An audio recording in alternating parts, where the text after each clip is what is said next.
I saw a meme floating around proposing an idea to divert all the ongoing Tesla vandalism and attacks.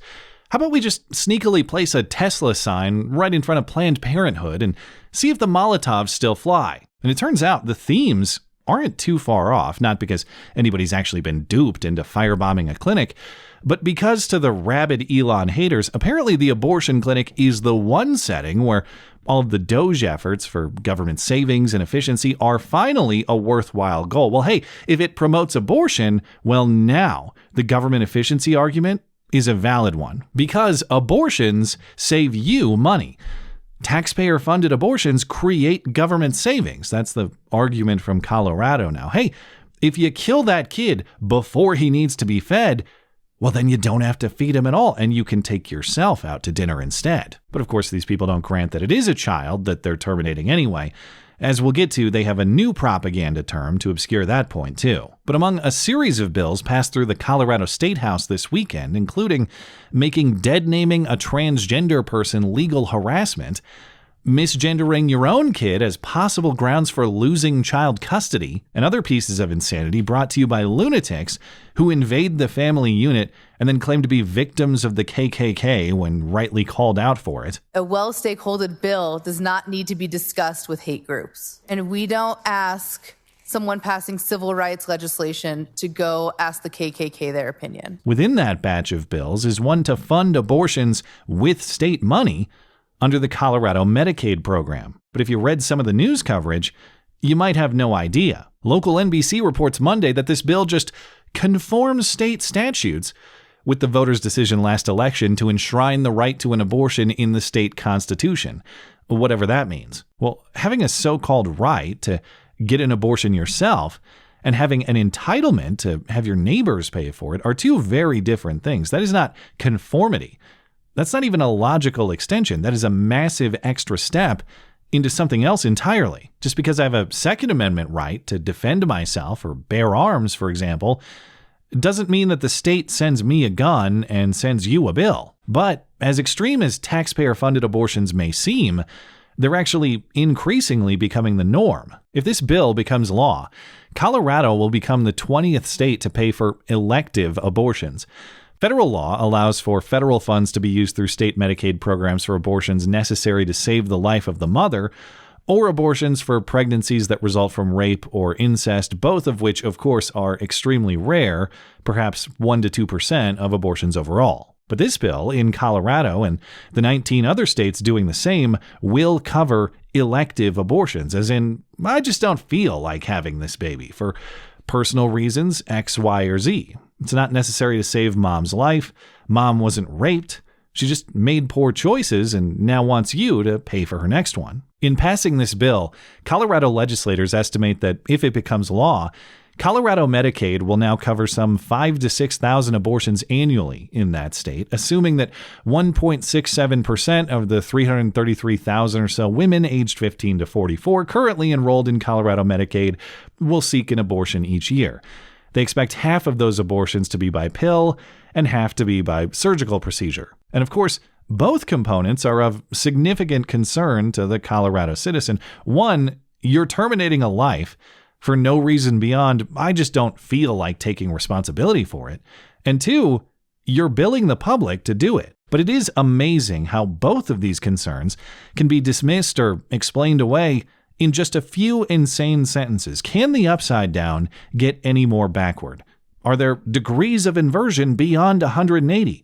The Speaker of the Colorado State House is pushing the boundaries of physics to find out. Here was Speaker Julie McCluskey during consideration of this bill at the end of March. Oh, it's not terminating a life. It's just averting a birth. And it's not going to cost you money. It's going to save you money, actually. Just think of all the diapers and formula you won't have to buy. That savings comes from the averted births that will not occur because abortions happened instead. A birth is more expensive than an abortion. So the savings comes in Medicaid births that will not occur. This bill will actually decrease costs for our healthcare policy and financing department, our Medicaid expenditures in both this year and out year, out years as the savings from averted births outweigh the cost of covering reproductive health care for all Coloradans. Yeah, well, there are ways to save money without killing people, like you could just not make these so-called services the state's responsibility, and then nobody gets killed and nobody pays, and then it's a win for both life and savings instead of both death and cost. In other words, it would save the state money to shoot every Medicaid recipient in the face, because after all, a small lead projectile and a few grains of gunpowder are a lot cheaper than a lifetime of medical services. But you probably have a moral objection to that cost evaluation because you accept the premise that the life has value beyond just the dollars and cents. Correct.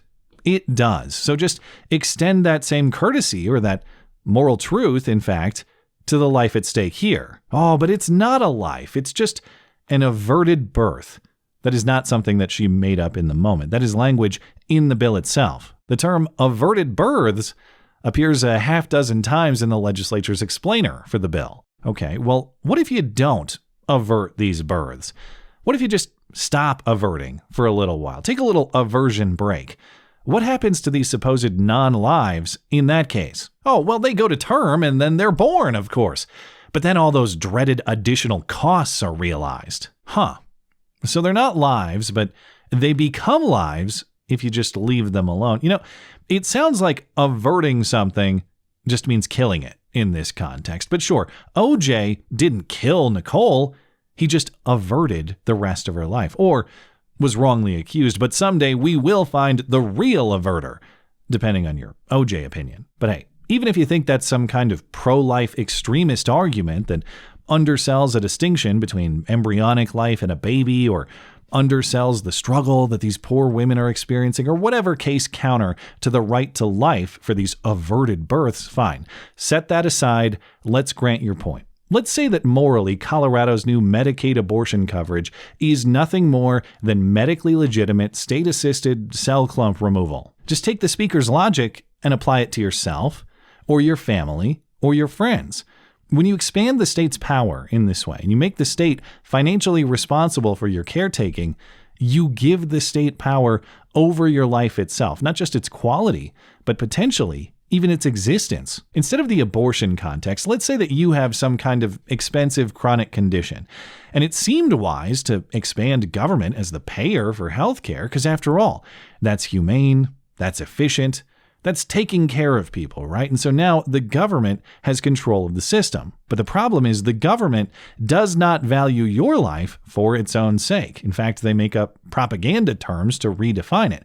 The government just makes a business-like cost-benefit evaluation because your life is just another commodity. And many would say, you mean like insurance companies already do now? Yeah, well, the difference is this business is the only shop in town, or the state, or the country. So sure, we could spend thousands or even millions trying to extend your doomed life, maybe a couple extra years at most, but think of the savings if we don't.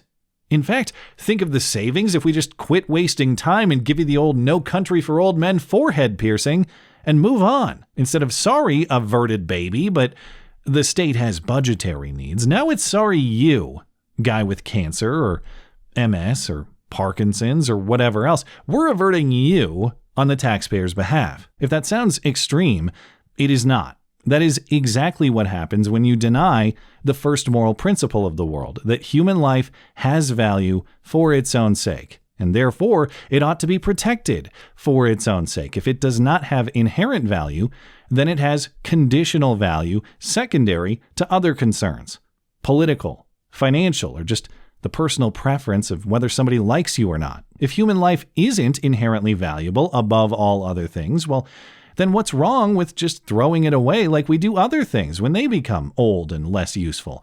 They become trash. Why shouldn't you? And if the answer is because your life has value, that's correct. It does.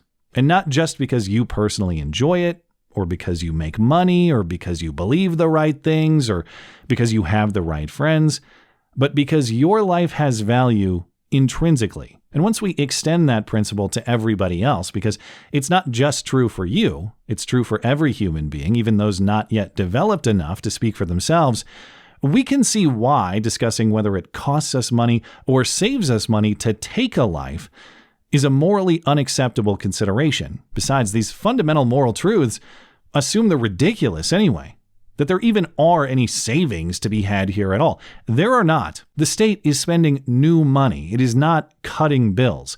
This is the lady who comes home with a $500 Target receipt, but it's okay because everything was on clearance. You didn't save money. You spent lots more. It's just maybe not as much as it could have been in a worst case scenario. And she is creating the worst case scenario anyway. Far worse than any rationalized shopping spree, of course. Hers is a different kind of spree, paid with a different kind of card. Even cold-blooded killers still buy their own knives. This lady steals yours from your kitchen. Thanks as always for listening and for supporting this channel. Always appreciate that thoughtful discussion down below, and especially over on X, that is at ML Christiansen. You're always welcome to coming out and chatting my live streams as live on Wednesday and Sunday nights. Looking forward to it. Come on. Hey, if you made it all the way to the end of the video, that means you probably found some value in the video. If you found some value in the video, please consider supporting my material. You can do that one time or recurring for as little as $1 a month. It not only helps me sustain, but it helps me pay the people who make my videos possible. Linked in the description for you, mattchristiansenmedia.com/support. Thanks for listening.